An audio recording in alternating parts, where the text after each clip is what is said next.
Hello friend, अपना YouTube channel unique education study point से आप सभी का स्वागत करता हूं। आज के वीडियो में कुछ हम लोग देखेंगे जैसे प्रकाश के अपवर्तन के नियम, रिफ्रैक्शन ऑफ लाइट रूल्स। तो देखिए, प्रकाश के अपवर्तन के नियम देखेंगे तो वीडियो देखने से पहले जो भी मेरे चैनल को सब्सक्राइब नहीं किए हैं सब्सक्राइब कर लें, ताकि जो भी वीडियो मैं अपलोड करता रहा हूँ वो आप तक पहुँच सके। तो स्टार्ट करते हैं। देखिए, प्रकाश के अपवर्तन के नियम। तो प्रकाश के अपवर्तन के नियम क्या होता है, सबसे पहले देखेंगे। देखिए, प्रकाश के अपवर्तन के नियम। तो प्रकाश के अपवर्तन के दो नियम होते हैं।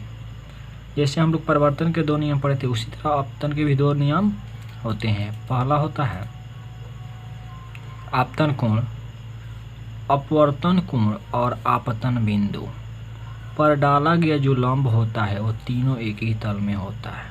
ओके। दूसरा होता है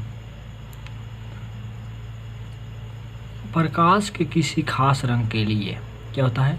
प्रकाश के किसी खास रंग के लिए आपतन कोण की ज्या जो होता है वो साइन आई होता है, और अपवर्तन कोण की ज्या जो होता है वो साइन आर में क्या होता है, एक निश्चित अनुपात होता है। ओके। तो ये दूसरा था। देखिए, अर्थात साइन आई बराबर क्या होता है, साइन आर।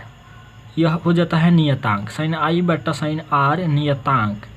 इस नियतांक जो होता है, इस नियतांक के पहले क्या करते हैं, इस नियतांक के पहले माध्यम की अपेक्षा क्या होता है, दूसरे माध्यम का अपवर्तनांक जो होता है वह, यानी इस नियतांक के पहले माध्यम की अपेक्षा दूसरे माध्यम का अपवर्तनांक कहते हैं। ओके। इसे न्यू यानी न्यू या म्यू द्वारा निरूपित किया जाता है। किसे? म्यू से। ओके। देखिए, नोट में एक देखेंगे, प्रकाश के अपवर्तन के नियम को हम स्नेल का नियम भी कहते हैं। क्या कहते हैं? प्रकाश के अपवर्तन के नियम को स्नेल का नियम कहते हैं। अब स्नेल का नियम किसे कहते हैं, तो अब देखेंगे कि स्नेल का नियम होता क्या है। यह देखिए, बार बार एग्जाम में पूछता है स्नेल का नियम, प्रत्येक साल पूछता है, तो ध्यान रखिएगा इस क्वेश्चन पे। स्नेल का नियम, तो देखिए स्नेल रूल्स। तो स्नेल रूल्स में देखेंगे हम लोग।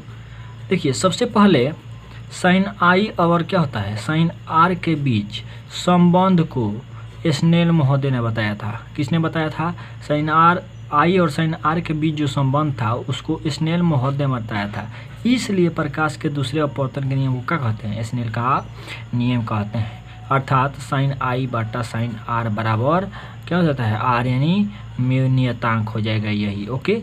तो इसे ही हम कहेंगे स्नेल का नियम। ज़्यादा कुछ ध्यान, दो लाइन का है, ध्यान दीजिएगा, यह प्रत्येक साल एग्जाम में आता है। ओके। आप देखेंगे अगले हेडिंग, अपवर्तनांक। देखिए, अपवर्तनांक क्या है या अपवर्तनांक क्या होता है। तो दो माध्यमों में प्रकाश की चाल को क्या कहते हैं, संबंध करने के लिए एक महत्वपूर्ण भौतिक राशि को प्रभावित किया जाता है, जिसे अपवर्तनांक कहते हैं। अपवर्तनांक को दो प्रकार से व्यक्त किया जाता है। कितने प्रकार से? दो प्रकार से। पहला निरपेक्ष अपवर्तनांक और दूसरा होता है सापेक्ष अपवर्तनांक। ओके। तो देखिए, निरपेक्ष अपवर्तनांक और सापेक्ष अपवर्तनांक को देखेंगे। तो देखिए, निरपेक्ष अपवर्तनांक, तो निरपेक्ष अपवर्तनांक में देखेंगे एब्सोल्यूट रिफ्रैक्शन इंडेक्स।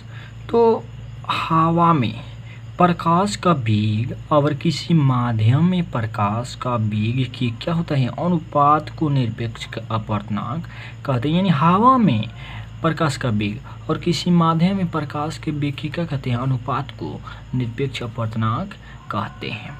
एग्जाम्पल के तौर पर देखेंगे। देखिए, कांच का जो निरपेक्ष अपवर्तनांक होता है, कांच का निरपेक्ष अपवर्तनांक बराबर होता है हवा में क्या, प्रकाश का वेग बटा कांच में प्रकाश का वेग। तो देखिए, हवा में प्रकाश का वेग होता है 3 × 10⁸ मीटर प्रति सेकेंड। नोट में बताए थे इसके पहले वीडियो में कि हवा में बताए थे, कांच में बताए थे और जल में भी बताए थे। इसके पहले वीडियो देखे होंगे लोग तो ज़रूर समझ में आएगा। तो देखिए हवा में प्रकाश का वेग जो होता है 2 × 10 क्या होता है 8 मीटर प्रति सेकेंड, और बट्टा होता है जो देखिए कांच में जो होता है प्रकाश का वेग वो 2 × 10 8 मीटर प्रति सेकेंड होता है। अब देखिए 10 8 यानी 10 × 10⁸ और 10⁸ ये कट जाएगा तो बच जाएगा क्या 3/2। तो 3/2, अब 3/2 को हम क्या करेंगे डिवाइड करेंगे तो आ जाएगा 1.5 क्या मीटर प्रति सेकेंड। ओके, तो यही हो जाएगा आंसर। अब देखिए और जल का जो निरपेक्ष अपवर्तनांक होता है, यानी जल का निरपेक्ष अपवर्तनांक जो होता है हवा में प्रकाश का वेग, अब बट्टा होता है क्या जल में प्रकाश का वेग। तो देखिए हवा में प्रकाश का वेग जो होता है इसका मान होता है 3 × 10⁸ मीटर प्रति सेकेंड, और बट्टा जल में प्रकाश का जो वेग होता है वह 2.25 × 10⁸ मीटर प्रति सेकेंड होता है। तो यह लिखवाए थे इसके पहले वीडियो में, तो इसके पहले वीडियो ध्यान से देखिएगा। तो देखिए यह कट गया दोनों और क्या बच गया तो 3/2.25। अब इसके बाद देखिए 2 अंक है दशमलव के बाद, अब दशमलव के बाद हम 2 अंक 0 बैठा लेते हैं, इससे कोई बात नहीं है 0 बैठाने से। तो देखिए अब क्या करेंगे तो दशमलव से दशमलव कट जाता है तो क्या हो जाएगा 300/225। अब 300/200 यानी 300/225, इसको हम डिवाइड करते हैं तो क्या हो जाएगा क्या हो जाएगा 3 आंसर आ जाएगा। ओके, अब देखिए ये था क्या निरपेक्ष अपवर्तनांक। आप देखेंगे सापेक्ष अपवर्तनांक। देखिए यह सापेक्ष अपवर्तनांक रिलेटिव रिफ्लेक्शन इंडेक्स। तो देखिए रिलेटिव रिफ्लेक्शन इंडेक्स में देखेंगे सापेक्ष अपवर्तनांक हवा के अतिरिक्त यदि एक माध्यम के सापेक्ष दूसरे माध्यम के अपवर्तनांक में क्या करें जाना जाए तो उसे क्या कहते हैं सापेक्ष अपवर्तनांक कहते हैं। एग्जाम्पल के तौर पर देखेंगे जल के सापेक्ष कांच का अपवर्तनांक। क्या देखेंगे जल के सापेक्ष कांच का अपवर्तनांक। देखिए जल के सापेक्ष कांच का अपवर्तनांक बराबर होता है जल में प्रकाश की चाल बट्टा क्या होता है प्रकाश का वेग, जल में प्रकाश का वेग, और बट्टा क्या होता है कांच में प्रकाश का वेग। तो देखिए जल में प्रकाश का वेग को हम कहते हैं न्यू ओमेगा बराबर होता है VW/VG।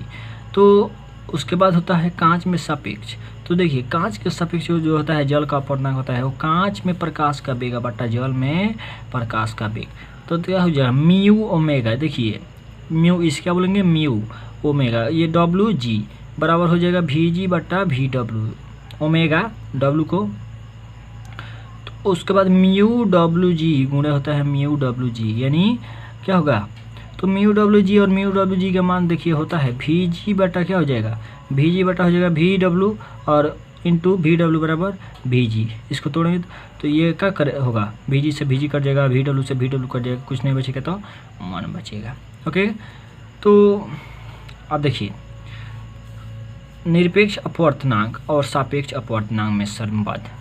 तो देखिए गाइज निरपेक्ष अपवर्तनांक और सापेक्ष अपवर्तनांक में संबंध क्या होता है।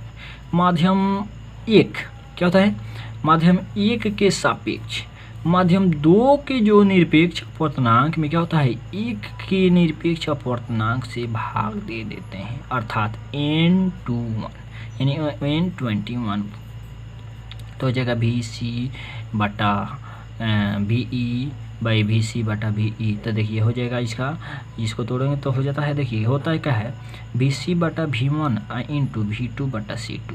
इसको क्या करेंगे तोड़ेंगे तो इसको हो जाएगा क्या V2 यानी V²/V1।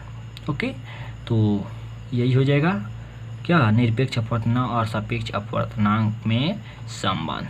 ओके गाइज, तो अगर वीडियो अच्छा लगा हो तो लाइक सब्सक्राइब शेयर जरूर कीजिएगा। धन्यवाद, अब मिलेंगे अगले वीडियो के साथ। थैंक्स।